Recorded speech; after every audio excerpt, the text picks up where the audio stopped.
分别总是在9月，回忆是思念的愁，深秋嫩绿的垂柳亲吻着我额头，在那座阴雨的小城里，我从未忘记你。成都带不走的只有你，和我在成都的街头走一走，直到所有的灯都熄灭了也不停留。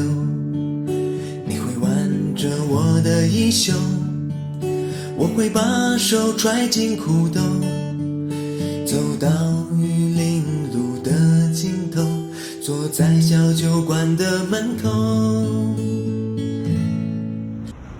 Hello and welcome to episode 1 of Tall, Big, White on China. This episode is going to focus on Chinese history. Before I think we begin getting into a lot of the important things I want to talk about, I think having an understanding of the scope of Chinese history is extremely important. I'm going to start by saying, as a historian, I subscribe to a Marxist interpretation of history. Now, before you shut off the video, hear me out. Most historians since the late 19th century have always viewed history through the lens of Marxism, and the reason for that is quite simple. Marx viewed history as the history of class struggle, meaning that what was important for historians to focus on was the struggle between rich and poor, middle class and rich, middle class and poor, whatever the class struggle may be.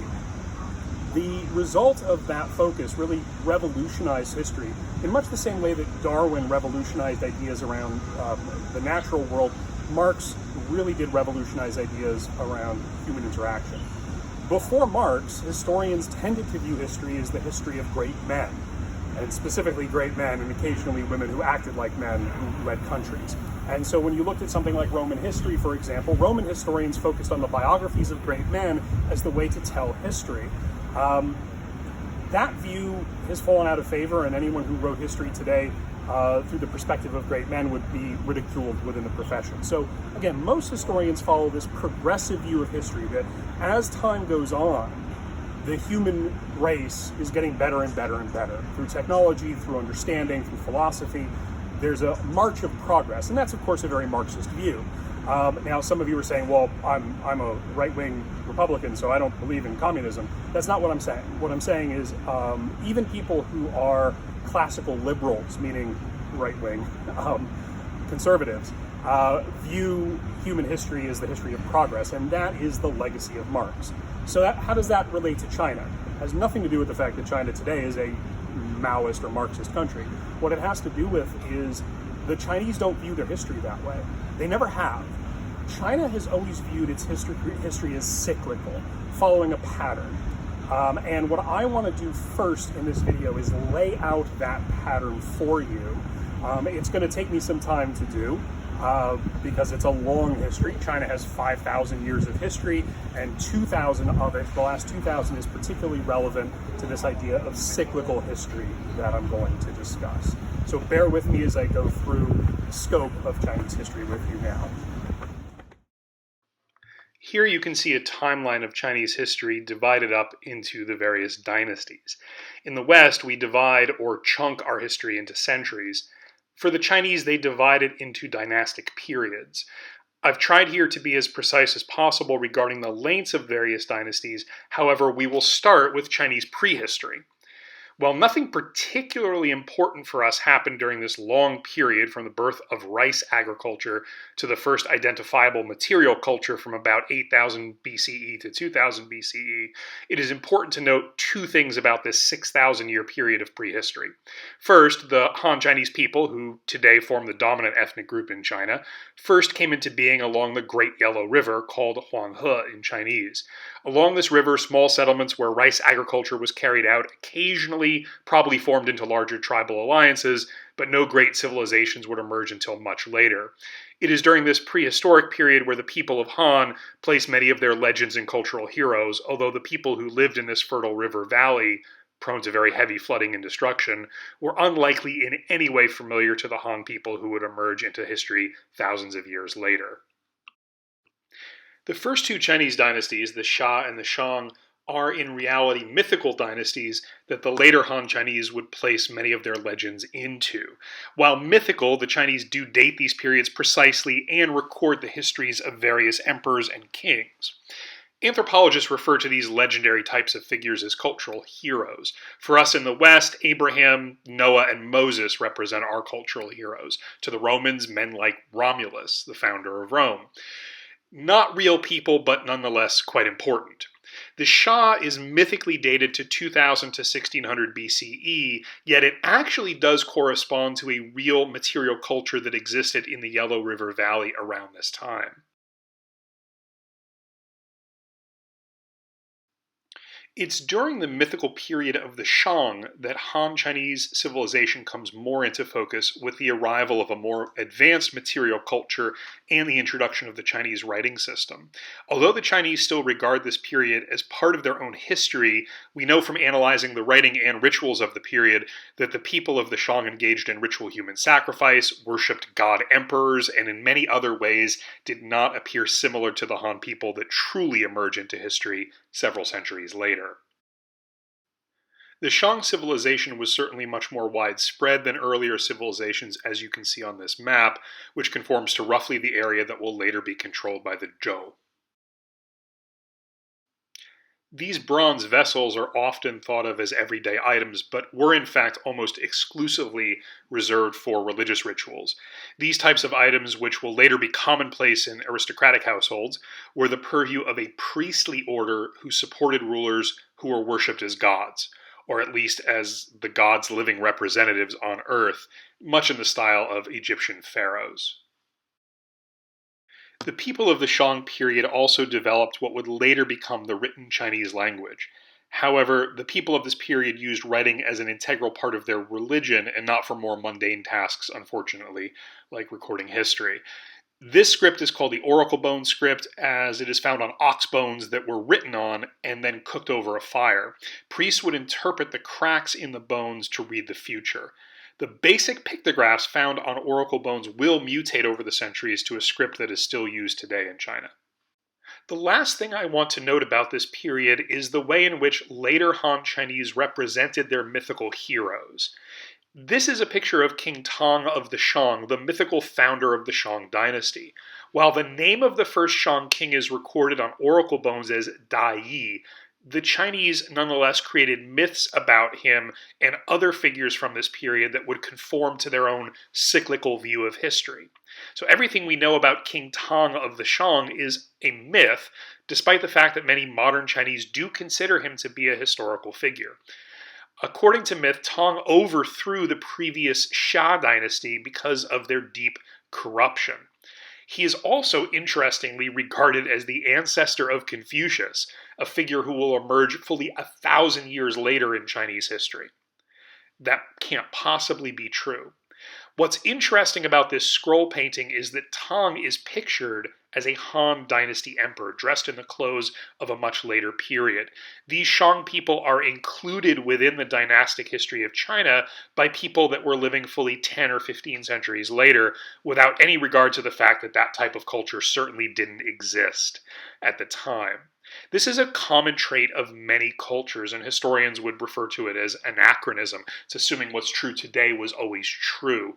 In effect, later Han people would make the assumption that their legendary figures were just like them. The fact that this idea persists in China today tells you a great deal about this cyclical view of history, that things were always the same in the past as they are today. This brings us to one of the most important periods in Chinese history, since it is quite literally the beginning of that history.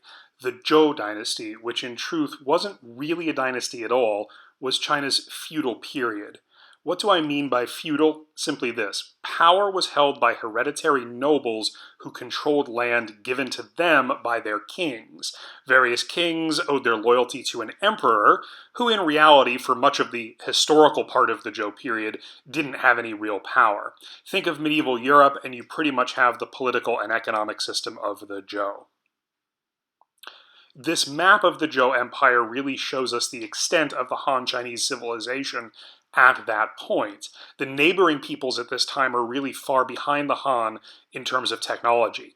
The Han are really becoming the middle or center kingdom, or Zhongguo, as China is still called today in Chinese. So what makes the Zhou so important? Well, first we have the introduction of what is called clerical script for writing. This script uses the same characters that Chinese people use today, more or less. In fact, a literate person in China today could read most, if not all, of these characters. The language is archaic, but certainly still understandable. The Zhou lasted almost 800 years, but only about half of that period emerges from the mists of prehistory.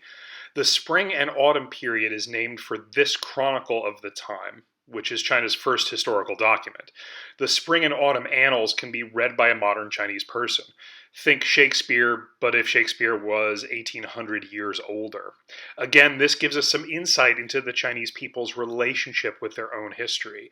A fully 2,500-year-old text can be read in its original form by a modern, highly literate individual.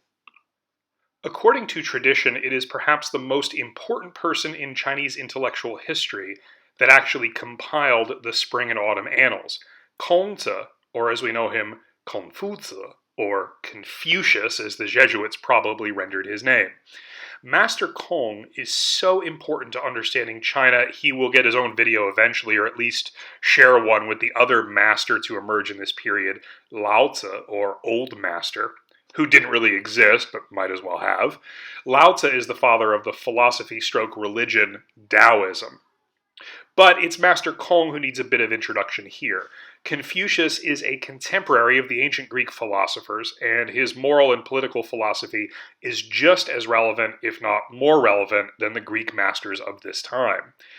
Confucius, like Plato, tried to formulate an ideal state under an ideal ruling class. This state would be run by educated and refined men of wisdom, propriety, righteousness, fidelity, and most importantly, humanity, or zhen. Confucius didn't see his ideal state come into existence during his lifetime. The Zhou Empire was still run by petty tyrants and feudal lords, yet his philosophy would form the ideal of all later dynasties. His writings would, for 2,000 years, form the basis for scholarship and governance in the empire. His impact on China today, even if kids no longer study his writing like a religious text, is still deeply felt. Chinese people are Confucian deep in their core. Again, such a big topic will need its own video eventually. The end of the Zhou period is a time of chaos, and as we are going to see, this is true of the end of all Chinese dynasties. This period, which stretches 2 centuries, is known as the Warring States period. It is a time when the various kingdoms of the Zhou dynasty fracture and fight among each other for dominance. Now, in reality, the various kingdoms of the Zhou, I don't think, were ever really strongly united, but this period marks the end of even the appearance of unity under a single Zhou emperor. This time of chaos also spawns another important political philosophy that runs in many ways counter to, yet in many ways conveniently parallel to, Confucianism. That philosophy is called legalism, and it is promulgated by a prince of the Han Kingdom named Han Fei. Legalism, simply put, is a philosophy of authoritarianism. Han Fei held that men must be afraid of their rulers and afraid of the harm that those rulers can cause them for breaking the rules or turning against the government. In effect, Han Fei was promoting Machiavellianism 1,500 years before it was fashionable to write such ideas down in Europe. Han Fei believed ultimately that men were evil and needed to be controlled. Confucius, on the other hand, believed that men were inherently good and needed to be cultivated. So how then will these two philosophies exist in China side by side? subsequent Chinese governments will be ruled by men using legalism as their basis for enforcing their rule, while at the same time paying lip service to Confucian ideals, and at least trying to appear just in their rule. The Chinese even have a saying for this: Confucian in appearance, but legalist in substance. Legalism as a means to achieve real power will be implemented by the most powerful of the warring states, the Qin, and we're going to look at the unification of China under the Qin next. Before we move on to the Qin, I want to pause here and talk a little bit about an important concept for viewing history that arose during the Zhou period. And that idea is called the mandate of heaven. Now, the mandate of heaven, on its surface, can seem pretty simple, but it is a complex idea. To put simply, the mandate of heaven is the cycle of history that the ancient Chinese believed was at the heart of the movement of history. So the mandate of heaven basically says that when a new dynasty is formed, the leaders of that dynasty have the permission of heaven, Tian. They have the permission of the gods. Actually, it's the Jade Emperor in heaven, who heaven sort of reflects Earth. So the powers in heaven give sanction or permission to this individual to form a new dynasty. The reason they give that permission is this person is just. Later, they will tack on Confucian ideas to that leader and say, okay, he's an ideal Confucian gentleman. He's educated. He's good. He has the people's best interests at heart. He will rule as an emperor, as an autocrat, but he will do so in a just and kind way to benefit the people. And what will then happen is his children and grandchildren will continue the dynasty for however long, until eventually the government becomes corrupt. And when the government becomes corrupt, it'll be because the leaders are no longer just and kind, and they're no longer interested in helping the people. And we'll see that because taxes will get high, progress will be less, people will not be as happy. At that point, heaven will remove the mandate. And this is the part that Westerners will get a little confused about, because there is a symptom of that removal. The symptom of that removal is a time of chaos and disunity at the end of the dynasty. And this period tells the people that the dynasty has lost the mandate of heaven, at which point a new emperor will be given the mandate. And so following this period of chaos and disunity, a new emperor will arise and form a new dynasty with the mandate of heaven. This idea is promulgated by philosophers probably in the early Zhou period to explain how the Zhou took over from the Shang. Whether that's true or not is unknown, but certainly the idea of the mandate of heaven continues throughout Chinese history. So the Zhou period, as we've seen, has this long period of fractionalization, of disunity in the empire, and eventually we have the Qin, which we'll talk about next. So the Qin dynasty is the first real dynasty, and at the same time, one of the shortest. It is ruled over by one of China's most ruthless legalist leaders. There is not a shred of Confucian ideals in this guy.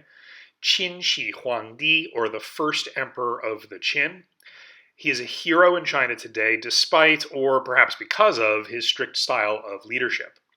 So even if you've never heard of Qin Shi Huang, you have heard of him because you have no doubt seen his amazing terracotta army that he was buried with in his capital city of Xi'an.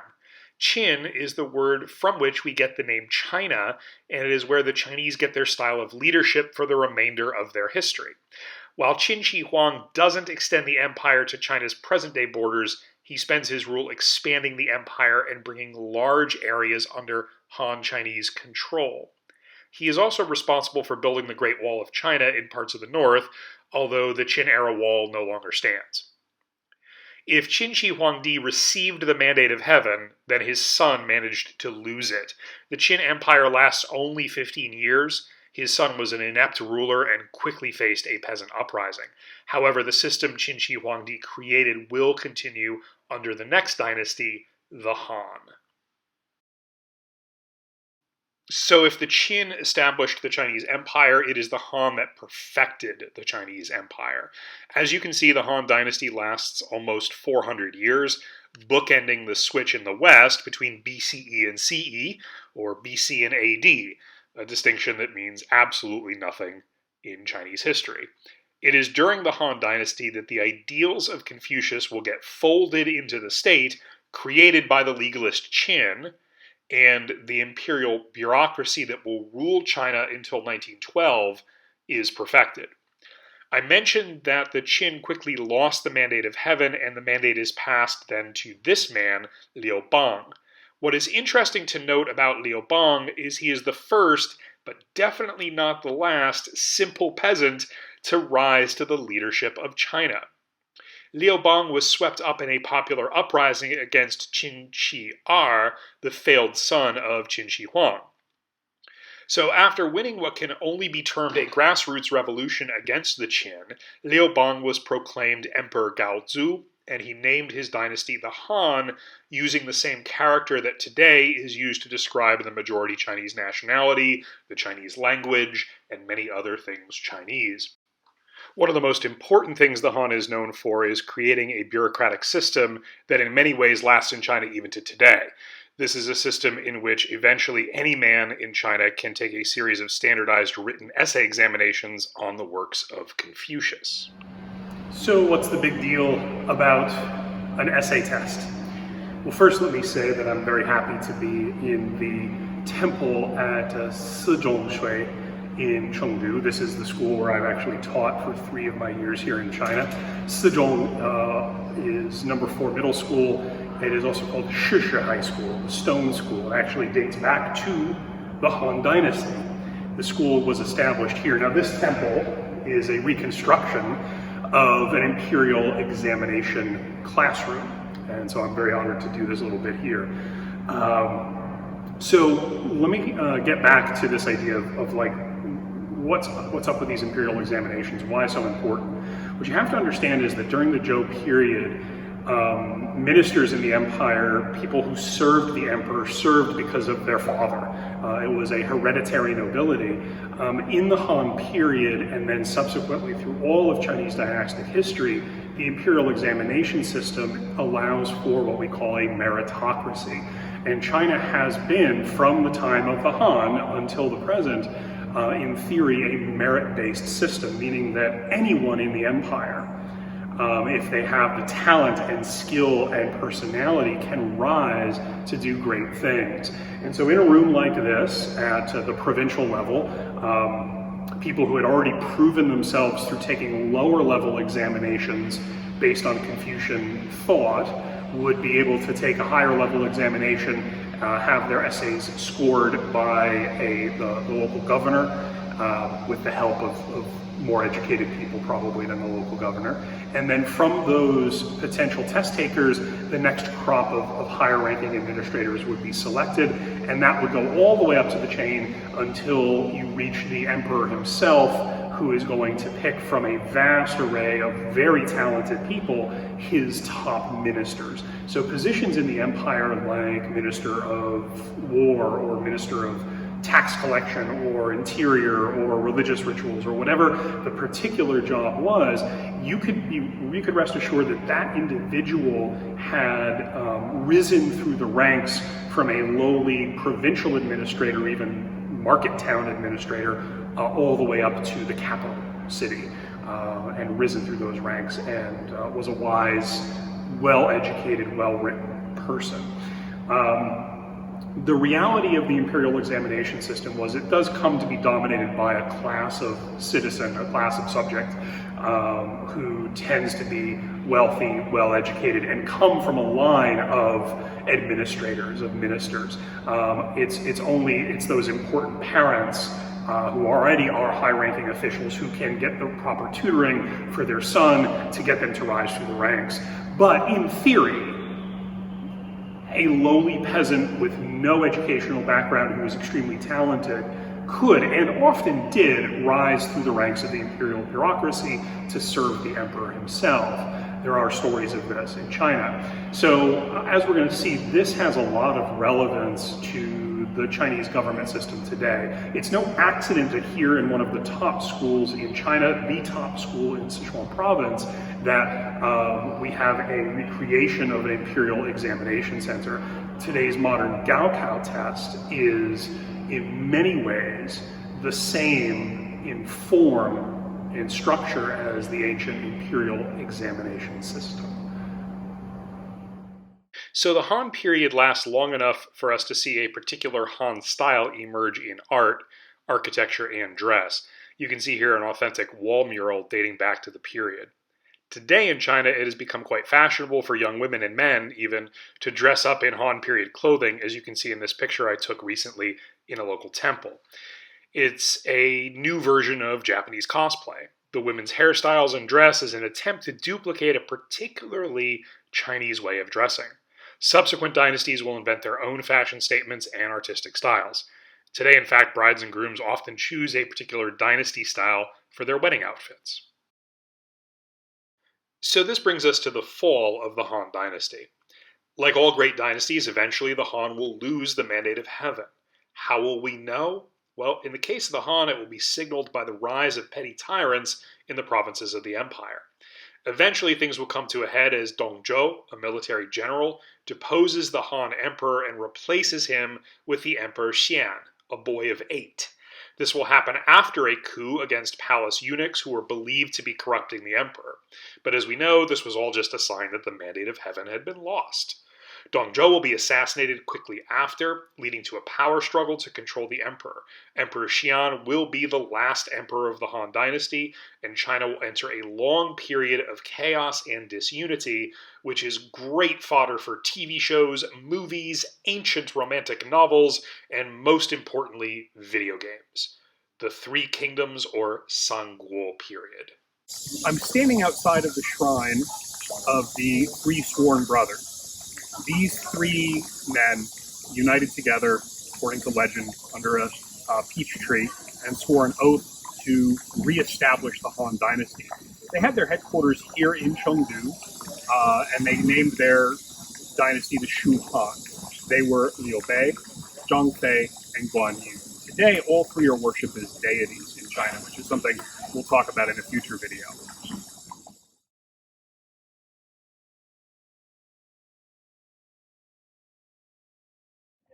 What's important to understand about the Three Kingdoms period and the end of any dynasty is this idea of the mandate of heaven is not that the chaos and disruption to life is a result of poor leadership.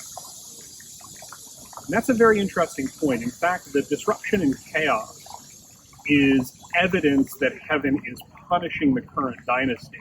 So in the Three Kingdoms period, we have a very young emperor who rises to the throne. By that point, according to the idea of the mandate of heaven, it has already been lost to the Han because of corruption internally within the government bureaucracy. So as a result, we see peasant uprisings. We see generals taking to the field and fighting one another. We see disease, we see famine. Again, these things are not a result of bad leadership. These things are a result of heaven's displeasure. And that's a very, very important concept to understand when we're talking about the mandate of heaven, because otherwise we may tend to think of this as a normal historical force. As a historian, I know if we have poor leadership at the top, we're going to have problems within the country. But this philosophy doesn't see it that way. This philosophy sees these problems as evidence that heaven has removed its blessing.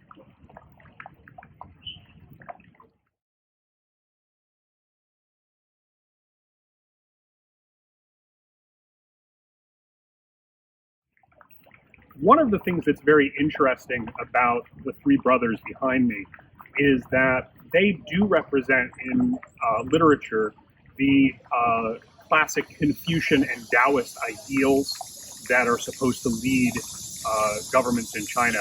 And so even during these periods of chaos and disunity in China, the appearance of government appears the same. Liu Bei declares himself the Han Emperor. He establishes his capital here in Chengdu. He rules as a Han leader. And you see this throughout Chinese history in these periods of chaos and disunity.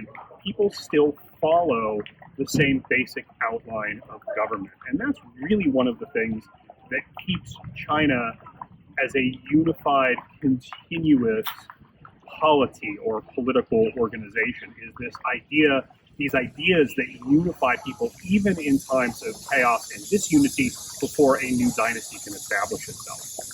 I'm standing outside of Liu Bei's actual tomb here in the heart of Chengdu. The tragedy of the Three Kingdoms period is that these earnest men are attempting to reestablish and control the Han Dynasty, but as readers, as students of Chinese history, we understand that it is impossible to reestablish the Han Dynasty once heaven has given up on it.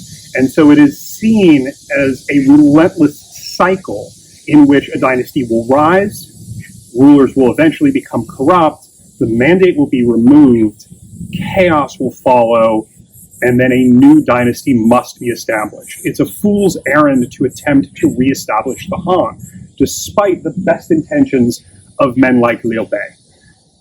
Three Kingdoms period is famous in Chinese history, as it is the setting for one of the great classic Chinese novels, Romance of the Three Kingdoms. This novel romanticizes what is actually a period of great violence, pillaging, and destruction throughout China. It must be remembered that for the common Chinese farmer during these centuries, he can never be sure which warlord would come down out of the mountain and burn his fields, conscript his sons, rape his daughters, and destroy his house. This was not a time of peace and stability in which people could depend upon their government for safety. It was a time of war, famine, political instability, and social unrest. The period will finally end with the establishment of the Sui dynasty in 589, which will quickly be followed by the Tang dynasty, which will rule China for about 3 centuries. Thank you for watching part 1 of this video on Chinese history. It became a lot longer of a video than I had originally anticipated, but next time we will finish our exploration of Chinese dynastic history up to the modern People's Republic of China, and then we'll consider the implications of all of this history on Chinese culture today. I'll try to explain to you why the Chinese people accept what to many outside China seems like an unjust and sometimes evil system of government. We can use history to help understand why the Chinese government is one of the few countries that still censors the internet, and why they respond like they did to the COVID-19 outbreak, the protests recently in Hong Kong, and even the Tiananmen Square uprisings of 1989. Please like and subscribe this video, and we hope to see you back for part 2.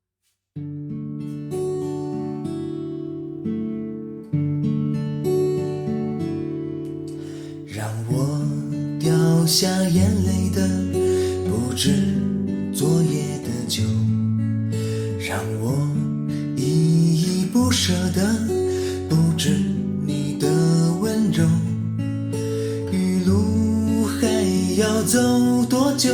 你攥着我的手，让我